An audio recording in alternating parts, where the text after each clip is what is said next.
Écoutez, bonjour à tous et à toutes. Merci Marianne. Donc moi je suis vraiment très contente de pouvoir intervenir auprès de vous tous ce matin. Et je suis très attentive à ce que Marianne a pu dire à l'instant sur effectivement le leadership féminin et le leadership féminin en Afrique. Il y a beaucoup de choses qui résonnent et avec mon passé de chasseur de tête, je peux vous dire qu'en effet, j'ai quand même rencontré un certain nombre de femmes qui ont tendance à progresser dans leur vie, dans leur parcours. Alors, je vois que vous m'entendez faiblement, je vais essayer de parler un peu plus fort. Donc, j'ai constaté qu'un certain nombre de femmes avaient assez peu de plans de carrière, en effet, et qu'elles avaient tendance à avancer par opportunité, un petit peu au gré du hasard ou au gré des éventuels mentors qui pouvaient les tirer un petit peu vers le haut. Et certaines, d'ailleurs, au bout d'un moment, se posaient la question de la suite de leur carrière sans avoir pu anticiper quoi que ce soit au préalable. Voilà. Alors, moi, je vais vous parler justement de l'importance de construire un projet de carrière de manière à avoir une recherche d'emploi réussie. Alors, je considère qu'en fait, être en recherche d'emploi, ça relève d'une vraie stratégie commerciale. C'est-à-dire qu'il faut arriver à se considérer comme un produit, en tant que profil qu'on met sur le marché, comme un produit à marketer au maximum pour mieux le vendre auprès de vos prospects. Donc les prospects sont les entreprises que vous voulez cibler et les jobs que vous voulez atteindre. Ça suppose en fait, en termes de stratégie, de bien connaître les besoins de vos prospects et de bien mettre en avant justement les atouts de votre produit, donc de votre profil. Et la difficulté quand on est une femme, et qui plus est quand on est jeune, c'est qu'on a parfois tendance à se dévaloriser, ou du moins à avoir beaucoup plus de mal à mettre en avant ses qualités. Et c'est justement ce que recherche un recruteur. C'est d'identifier les qualités d'un candidat en adéquation avec le besoin qu'il a aujourd'hui et auquel il doit répondre. Mais comment peut-il remarquer vos qualités si vous-même, en tant que femme, vous n'osez pas les mettre en avant, de par pudeur, peut-être par l'éducation également, et tout simplement par manque de confiance? Comment voulez-vous qu'on ait envie de vous recruter si vous-même, vous ne donnez pas envie? Moi, c'est ce que j'appellerais le marketing de soi. Alors, il y a 3 étapes clés qui constituent une recherche d'emploi efficace. La première, c'est effectivement d'élaborer un projet de carrière. Alors, vous allez me dire, quand on est jeune, ce n'est pas toujours facile de se projeter et de savoir avec précision ce qu'on recherche. Pour autant, c'est important de cibler et de délimiter le périmètre de votre recherche. Sinon, vous allez partir un petit peu dans tous les sens. Ensuite, il faut pouvoir, en fonction de vos cibles, adresser le bon message, le message qui soit le plus cohérent et en phase avec le poste que vous recherchez. C'est donc un CV efficace qui va vous permettre d'être identifié par le recruteur comme étant la personne adéquate correspondant à son besoin. Et enfin, l'entretien, donc c'est l'étape cruciale également, qui va donc être une sorte de dernière étape cruciale, puisque vous aurez déjà passé les précédentes étapes. Et cette étape d'entretien va être clé parce que vous allez donc vous présenter au recruteur, vous allez devoir présenter vos compétences et vos qualités et expliquer en quoi vous êtes la bonne candidate pour ce qu'il recherche. Et c'est donc très important d'avoir une véritable confiance en soi pendant l'entretien parce que c'est ce qui va ressortir en face de votre interlocuteur. Et l'objectif, c'est que le recruteur n'ait aucun doute sur votre candidature. Donc évidemment, il faut que vous-même, vous n'ayez aucun doute à transmettre. Alors, développons la première partie, donc élaborer son projet de carrière. Donc la première partie, c'est déjà de savoir où on veut aller. On perd souvent du temps à explorer plusieurs directions au gré des opportunités, sans forcément avoir d'idée précise sur ce qu'on cherche. Et effectivement, quand on est jeune, c'est toujours difficile d'avoir une vision précise. Mais pour autant, moi, ce que je vous conseille, c'est déjà de commencer par écarter ce qui ne vous plaît pas. Même si vous ne savez pas exactement ce qui vous plaît, écartez déjà ce qui ne vous plaît pas. Et soyez également suffisamment ouverte à ce que vous ne connaissez pas. Ce n'est pas parce que vous ne connaissez pas que ça ne peut pas vous intéresser. Et j'ai vu déjà plusieurs cas de jeunes femmes qui étaient relativement fermées sur leur recherche, avec une recherche peut-être un petit peu étroite, ce qui fait qu'elles ne passaient pas suffisamment de temps à explorer des pistes qu'elles imaginaient peut-être non adaptées à leur recherche. Donc c'est important de pouvoir être à la fois souple, mais déterminé. Alors, deux points clés sur l'élaboration de son projet. On se pose souvent la question, c'est d'une part être capable de construire un plan professionnel à la fois en visant en fait un horizon à peu près à 5-10 ans. C'est déjà pas mal. Je ne vais pas vous proposer de développer un horizon à 20 ans, mais déjà à 5-10 ans, savoir qu'on veut être à cet horizon, quel est le type de job qu'on recherche et le type de job qu'on aimerait pouvoir faire dans 10 ans. Et ça va vous permettre de définir exactement le type de poste, en même temps de travailler sur l'environnement. Est-ce que c'est une grande entreprise ou une plus petite, une PME par exemple? Est-ce que c'est à l'international ou vous ferez rester en local? L'idée, c'est de tracer son objectif et ensuite de définir donc le parcours pour atteindre cet objectif, c'est-à-dire définir les étapes, des étapes suffisamment réalistes pour vous permettre d'accéder à cet objectif. Je vais prendre un exemple. Si vous voulez être, par exemple, manager commercial dans 10 ans, évidemment, il va falloir commencer par expérimenter le poste de commercial. Si en même temps, vous avez envie d'être manager, ça veut dire qu'il faut que vous trouviez une entreprise qui puisse vous offrir ces opportunités d'évolution. Donc, évitez donc les voies de garage qui limitent vos possibilités. Ensuite, si vous voulez évoluer dans un environnement international, ça veut dire qu'il va falloir trouver une entreprise qui peut vous offrir ces opportunités à l'international. Donc, c'est important d'avoir, de définir une ambition et de pouvoir définir également les étapes intermédiaires réalistes par rapport à ces ambitions. Ensuite, autre étape, c'est de définir donc le poste recherché, ce que vous recherchez véritablement en fonction de vos compétences. Il faut être réaliste, mais en même temps, là, à ce stade-là, c'est important de ne pas se limiter. C'est-à-dire qu'il faut viser haut, parce que plus vous visez haut, moins bas vous retomberez de toute façon.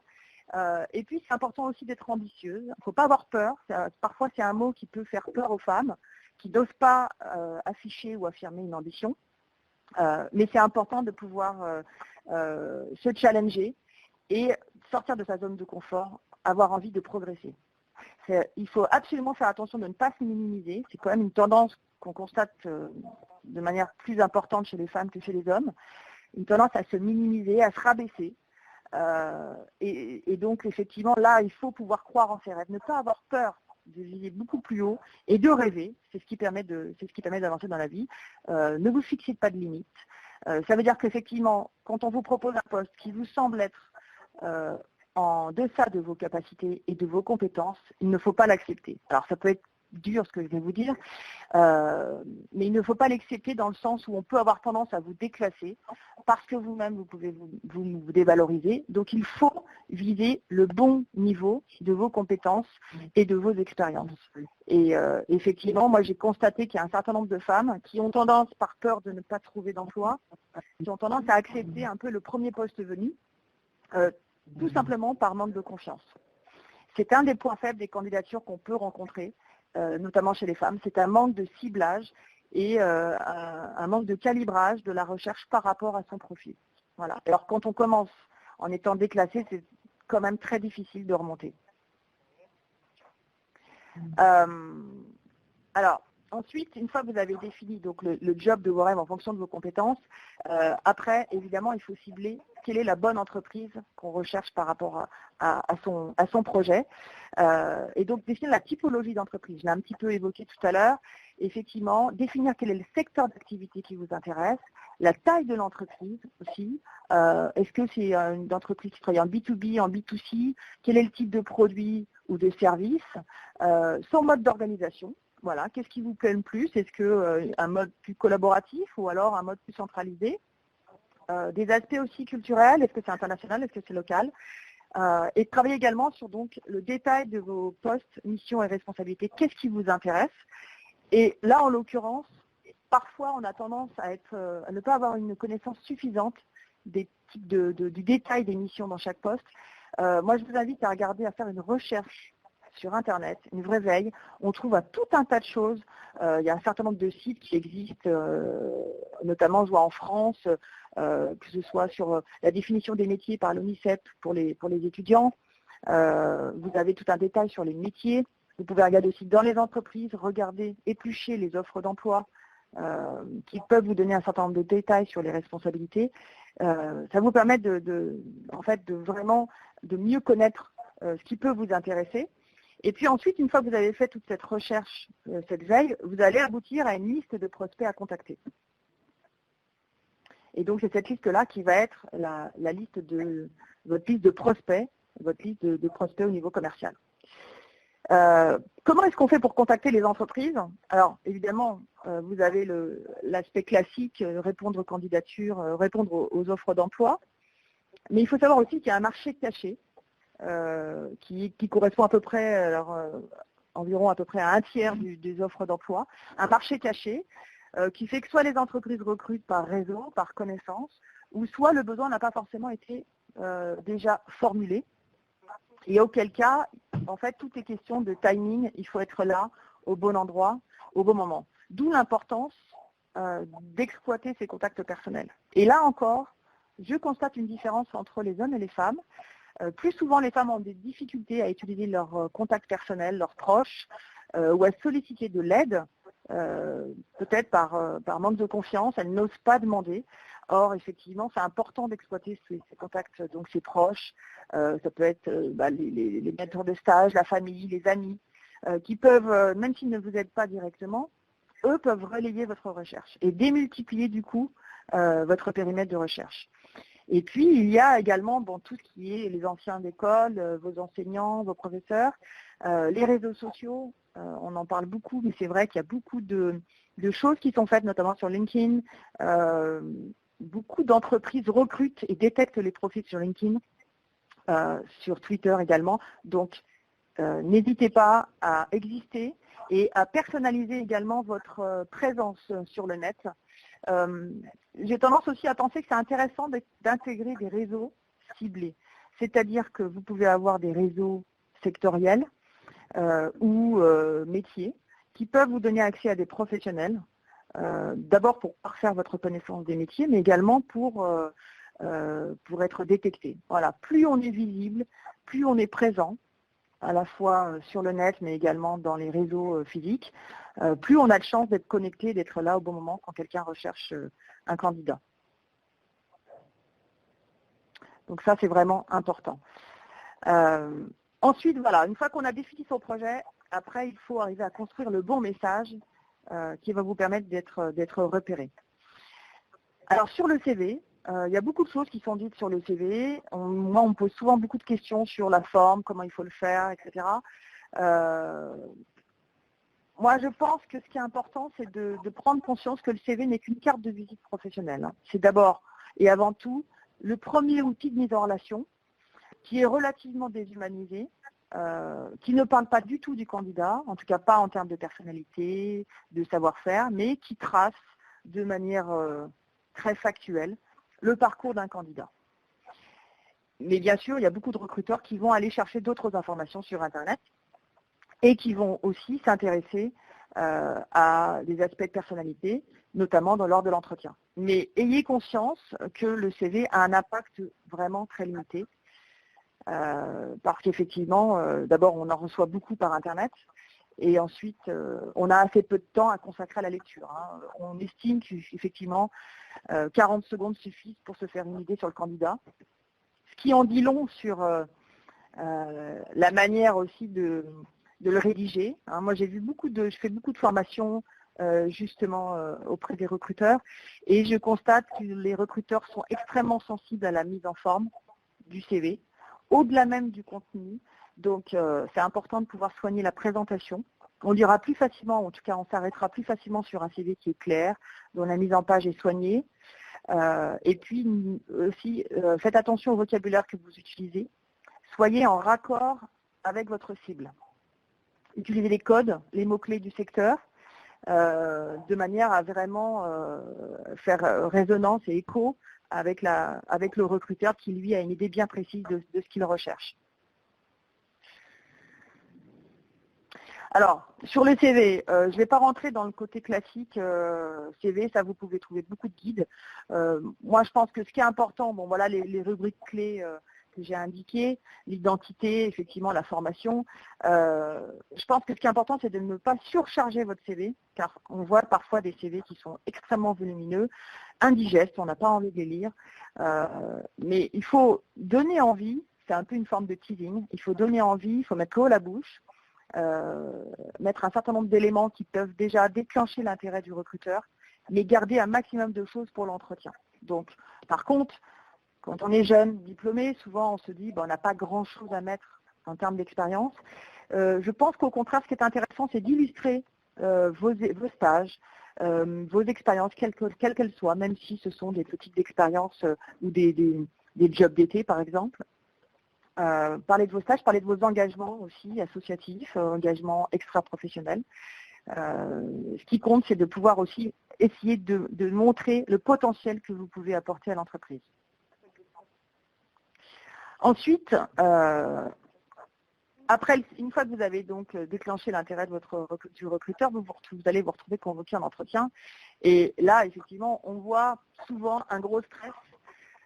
C'est comment se comporter en entretien, comment arriver à se vendre sans en faire trop. Voilà, ça c'est un peu la question qu'on peut percevoir, et notamment chez les femmes qui n'osent pas, qui confondent vantardise et valorisation. Déjà, j'aurais tendance à vous dire, enlevez-vous beaucoup de pression, parce que le recruteur, il en a lui-même énormément. On ne s'en rend pas forcément compte quand on est candidat, on ne voit que son côté, mais en face de vous, vous avez quelqu'un qui a une pression du résultat, qui doit trouver le bon ou la bonne candidate et qui du coup a peur de se tromper. Donc il va être très focalisé sur la compréhension de votre parcours et sur le fait d'éviter une prise de risque pendant cette étape-là, parce que le recruteur, il répond aussi à un besoin d'un client interne qui peut être son manager, par exemple. Voilà, donc vous, votre rôle, il va être aussi de chercher à le rassurer, et à le convaincre que vous êtes la bonne personne pour le job. Donc vous devez être extrêmement lisible par rapport à votre parcours et vos motivations, de manière à le rassurer pleinement. Alors je continue, je sais que je vois quelques questions, mais j'imagine que je pourrais y répondre par la suite, à moins que Joël, que vous me dites si vous voulez que je m'arrête et que je réponde aux questions. Alors, pour vous permettre... je vais continuer. Allô, oui, ça y est, ça doit être bon maintenant. Dites, confirmez, si vous pouvez me dire si vous nous entendez bien, ça nous aidera. Effectivement, alors Ingrid, on peut peut-être, si vous souhaitez y répondre, et puis comme ça faire une toute petite coupure. Dans les questions, il y avait en particulier... D'accord. Alors ça bouge. Alors d'abord, il y avait la remarque qu'en fait, il y a des croyances limitantes, en particulier dans le contexte africain pour les femmes, et que c'est un frein, et que ça reste aussi assez présent chez les jeunes. Donc comment on peut arriver à contribuer à changer ces mentalités, je pense que c'est peut-être une première question. Après, donc il y a quelqu'un qui a apprécié l'idée de se valoriser, d'être visible de manière qualitative sur les réseaux. Donc je ne sais pas si vous avez peut-être des conseils additionnels. Voilà. Et puis après, il y avait quelqu'un aussi qui demandait quels étaient les... avoir une vision à long terme sur sa carrière, c'est une chose, mais quels conseils pour construire pas à pas le chemin vers cette vision. Voilà. Voilà les questions que nous avons eues. Je vous redonne la parole, Ingrid. Ok, merci. Alors, les croyances limitantes. Bon, ce que je peux vous dire, parce que j'ai fait un peu le tour du monde sur le leadership féminin, j'ai été dans différents pays en dehors de l'Europe, en Asie, en Amérique du Sud et un peu partout, et en fait, même dans les Émirats. Et ce que je peux vous dire, de ce que je constate, c'est que finalement, les croyances limitantes, elles sont assez universelles. Elles vont s'exprimer évidemment plus ou moins fortement en fonction de la culture, mais bizarrement, les femmes sont nées toutes dans le monde entier avec ces croyances limitantes. Alors je ne peux pas vous expliquer pourquoi, mais en tout cas, c'est quelque chose d'assez commun. Donc, et comment faire pour limiter, pour essayer de stopper ces croyances limitantes? Je pense que c'est un programme de toute une vie, qu'il n'y a pas d'âge pour avoir de croyances limitantes. Même les femmes les plus dirigeantes, les plus hautes dirigeantes continuent à avoir parfois un sentiment d'illégitimité. Mais effectivement, il faut y travailler. Il y a tout un tas de, comme Mariam a pu l'expliquer, il y a tout un tas d'aides de développement personnel, d'ateliers, de coaching, etc., qui peuvent vous y aider. Il faut aussi solliciter des feedbacks. Moi, je trouve que c'est un point important, mais souvent on a tendance un peu à s'enfermer sur soi-même et à penser qu'on est la seule à ressentir ce genre de croyances. Et le fait d'avoir des réseaux de femmes et d'échanger permet véritablement de comprendre qu'on n'est pas la seule et de s'entraider, de bénéficier d'expériences des unes et des autres. Et en même temps, donc, solliciter des feedbacks sur une intervention, sur un dossier que vous avez présenté, sur votre parcours, sur votre CV, auprès d'hommes, auprès de femmes qui vont vous répondre sans complaisance, mais de manière très objective. Et ça va vous permettre de progresser et puis de vous rendre compte qu'effectivement, vous pouvez penser ne pas être totalement juste sur votre profil. Or, vous pouvez le considérer de manière beaucoup plus optimale que ce que vous imaginez. Et il y a il y a un process qui est très intéressant, c'est les programmes de mentoring.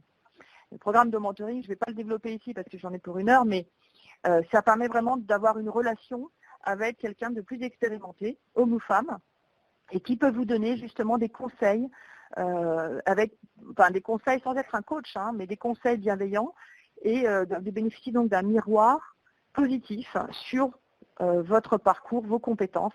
Et on voit bien souvent des femmes, effectivement, qui tout d'un coup découvrent que leur parcours est intéressant, qu'elles ont tout un tas de capacités, et ça les encourage à progresser, ça les conforte dans leur capacité à évoluer. Voilà donc pour les croyances limitantes. Comment développer une présence qualitative sur le réseau? Je pense que ça se construit dans le temps. On ne peut pas décréter tout d'un coup d'être plus ou moins qualitative. Ça se construit, c'est la notion de réseau. Et un réseau, ça se construit. Il ne suffit pas d'exister dans un lieu avec d'autres personnes et de décréter telle ou telle chose. Il faut faire preuve de ses compétences. Pourquoi pas prendre la parole aussi dans des réseaux, ne pas hésiter à participer, à contribuer. Et je pense qu'effectivement, les femmes n'osent pas prendre la parole suffisamment parce qu'elles pensent qu'elles n'ont pas de choses intéressantes à dire. Or, plus on prend la parole, à bon escient évidemment, plus on est conforté, on est rassuré sur sa capacité finalement à tenir une réunion, à tenir un discours ou en tout cas à exprimer une idée. Et ça, il faut vraiment le faire de manière très régulière. Parce qu'avec le temps, après, on ose beaucoup plus facilement, on a beaucoup moins peur. Et c'est là que vous développez une visibilité en étant présente parce que vous vous exprimez et non pas présente, entre guillemets, parce que vous êtes un peu potiche et que vous êtes juste présente. Personne ne va forcément vous remarquer. Donc voilà comment, pour moi, on développe une présence qualitative dans les réseaux. Autre question, donc comment construire pas à pas son parcours? Alors évidemment, je vous ai dit tout à l'heure qu'il faut construire, c'est-à-dire que on constate souvent que les femmes n'ont pas de plan de carrière. En fait, ce que je considère comme important chez les femmes, c'est d'être en mesure de travailler 2 gros enjeux. C'est à la fois donc sa vie professionnelle, mais c'est sa vie personnelle.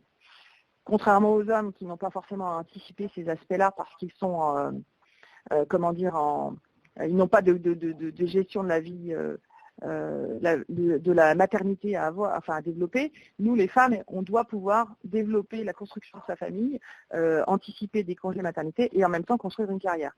Donc, on est obligé d'intégrer tout ça et on est obligé d'anticiper. Pour autant, on ne peut pas construire une carrière de manière trop rigide en identifiant chaque étape année par année.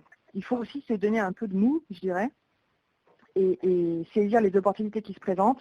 Mais par contre, il faut viser suffisamment loin, suffisamment haut et se dire que tout ne se joue pas dans les premières années de sa carrière.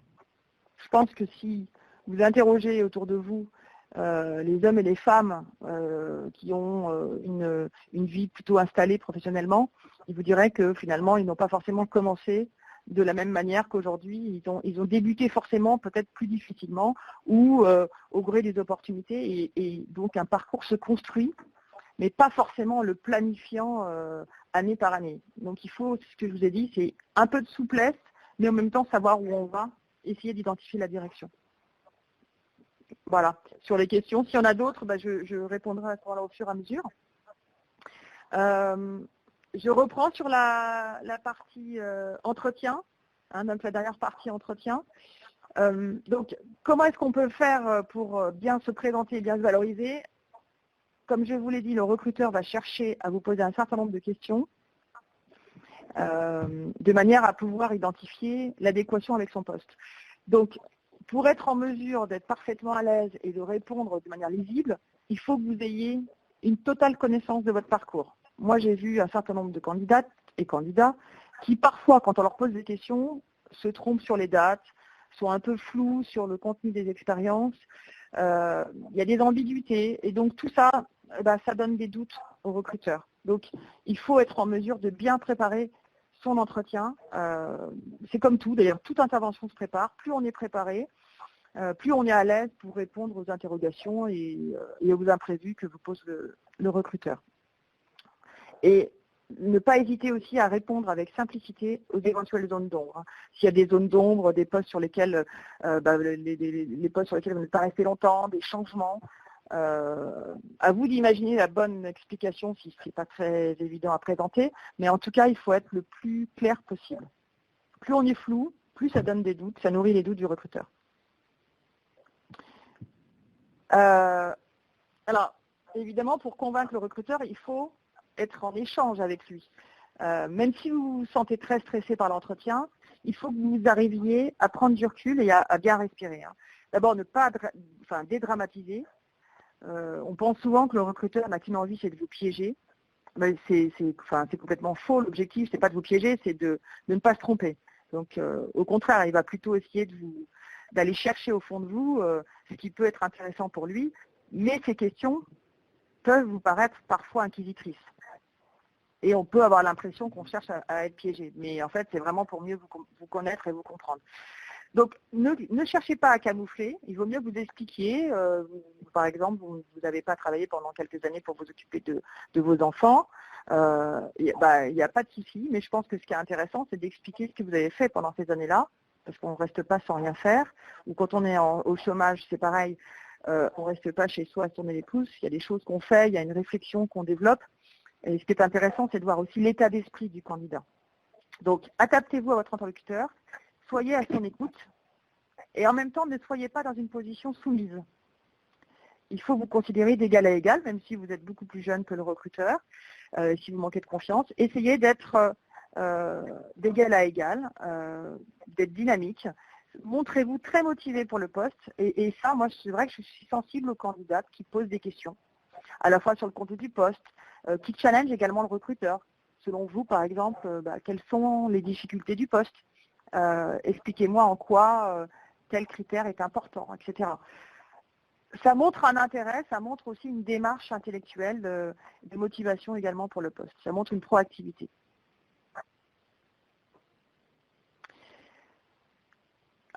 Alors, pour convaincre un recruteur, il faut développer une forme de confiance en soi. Alors même si vous n'en avez pas, et sachez que beaucoup d'acteurs de théâtre le disent très bien, ils ont un trac fou avant de rentrer sur scène, mais pour autant ils arrivent tout à fait à le dépasser, ou parfois même on se surprend à faire une intervention et à avoir un trac et un stress incroyable, mais rien ne se perçoit. Donc même si vous êtes effectivement un peu tendu, essayez d'avoir un moral un peu gagnant, et de pouvoir défendre votre candidature en étant déterminé, mais sans agressivité. Évidemment, l'idée, c'est de ne pas en faire trop, pas surjouer, mais de pouvoir être positive et bien ancrée dans ses convictions. Utilisez aussi des mots qui sont positifs. Vous pouvez hésiter quand vous vous exprimez, chercher vos mots, mais ne pas donner l'impression de trop hésiter, ne pas minimiser. On voit souvent des femmes qui utilisent toujours les mots peu, un petit peu, etc. Il faut utiliser des verbes d'action, être extrêmement positif. et montrer donc que vous avez un certain nombre de compétences et de capacités en valorisant toutes vos expériences. Ça, c'est aussi une question de posture importante. Si vous croyez en vous, et si vous êtes dynamique, forcément votre interlocuteur en face va l'entendre et va le ressentir. Alors, prenez également conscience de l'image que vous projetez en tant que candidate. Il faut que vous soyez effectivement en termes de posture physique droite, non pas refermée sur vous vers l'avant, mais se tenir droit, bien regarder son interlocuteur dans les yeux. Ce n'est pas une confrontation, hein, mais c'est le dialogue passe par le regard. Et donc, contrôlez également vos gestes en respirant calmement. Il faut pouvoir être posé et sourire. Voilà, ça c'est aussi un point important, on ne sourit pas suffisamment. Enfin, pour terminer, parce que je vois effectivement, Joël, qu'il faut pouvoir répondre à d'autres questions, la question du salaire. Alors ça, c'est un peu la question taboue pour les femmes, c'est qu'on n'ose jamais aborder la question du salaire. Parce que peut-être par manque de conscience, on estime que ce n'est pas une question qu'on doit aborder ou on ne sait pas comment l'aborder. Ça fait partie des questions clés et factuelles, donc il n'y a pas de honte à parler de salaire, au contraire. Donc vous devez demander le niveau de salaire. Évidemment, peut-être pas au début de l'entretien, mais en tout cas à la fin de l'entretien si ça n'a pas été abordé. De manière très simple, hein, voilà, quel est le niveau de salaire du poste que vous proposez. Et peut-être en retour, on vous demandera vos prétentions salariales. Alors, comment définir ces prétentions salariales? Là, je vous l'ai dit précédemment, axez votre...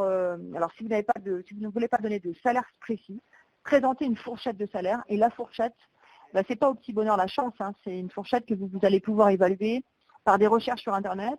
Parlez aussi autour de vous aux gens qui peuvent occuper à peu près le même poste, à vos camarades de classe pour ceux qui sont jeunes diplômés, et regardez donc le salaire auquel vous pouvez prétendre en fonction de vos expériences, de vos diplômes également. Et si vous estimez que le salaire qu'on vous propose n'est pas à la hauteur de ce que vous attendez, surtout, dites-le. Alors dites-le comment? J'ai vu que c'était une question qui était passée. Dites-le dans le sens où vous pouvez négocier. Négocier, ce n'est pas être agressive, et ce n'est pas refuser le salaire, c'est être capable de proposer à l'entreprise de faire un pas en avant pour acheter votre compétence. Faites une distinction entre ce que vous êtes et vos compétences. Ce que vous êtes en tant que personne et vos compétences professionnelles. Vous vendez des compétences professionnelles, vous ne vendez pas votre personne. Et vos compétences, considérez-les comme, encore une fois, un produit ou un service que vous mettez à disposition de l'entreprise et qui va rendre service à l'entreprise. Et ça se paye. Donc, si vous estimez que le salaire n'est pas suffisant, essayez de défendre et d'argumenter donc vos compétences en expliquant que le niveau de diplôme, votre niveau d'expérience, vos compétences, vos capacités, vos langues par exemple, votre disponibilité, votre capacité à voyager par exemple à l'international, tout ça se négocie. Voilà, tout ça se vend. Et négocier, c'est aussi une forme de crédibilité de votre candidature. Si votre salaire est trop faible, vous ne serez pas forcément reconnu comme professionnel. On n'aura pas forcément envie de vous acheter parce qu'on considérera que finalement, vous n'êtes peut-être pas si compétente. Si vous demandez trop, de manière agressive, là, ça ne passera pas. Il faut un juste milieu et donc il faut pouvoir mettre en avant un certain nombre faut vendre les qualités de votre profil et expliquer effectivement qu'aujourd'hui, ça vaut tant et avoir un minimum d'aplomb. Voilà. Je sais que ce n'est pas facile, mais en tout cas, c'est vraiment important parce que ça va aussi crédibiliser votre candidature. On préfère acheter, c'est comme le produit de luxe, on préfère payer plus cher quelqu'un qui donne vraiment envie que quelqu'un qu'on considère être au rabais. Voilà ce que je peux vous dire. Je suis à l'écoute de vos questions, n'hésitez pas. D'accord. Je vois que grâce, tentez une négociation, c'est ça, c'est senti nul. Je crois que vous n'êtes pas la seule. On a toutes vécu. Et alors, moi j'aurais tendance à vous conseiller de tester de négocier sur des petites choses qui ne sont pas très importantes. On peut négocier sur plein de sujets et pas forcément sur son salaire. Hein. Ça peut être auprès de son mari aussi, par exemple. Négocier de pouvoir avoir une soirée entre femmes et qui s'occupe des enfants. Négocier, c'est s'affirmer et affirmer sans agressivité. C'est s'affirmer soi, mais pas contre l'autre. C'est aussi donner la possibilité à l'autre de faire un pas vers vous, et à ce moment-là, si ça ne va pas exactement dans votre sens, à vous aussi de continuer à faire un pas vers l'autre. Je peux vous dire que Ok, merci beaucoup Ingrid. Merci beaucoup pour tous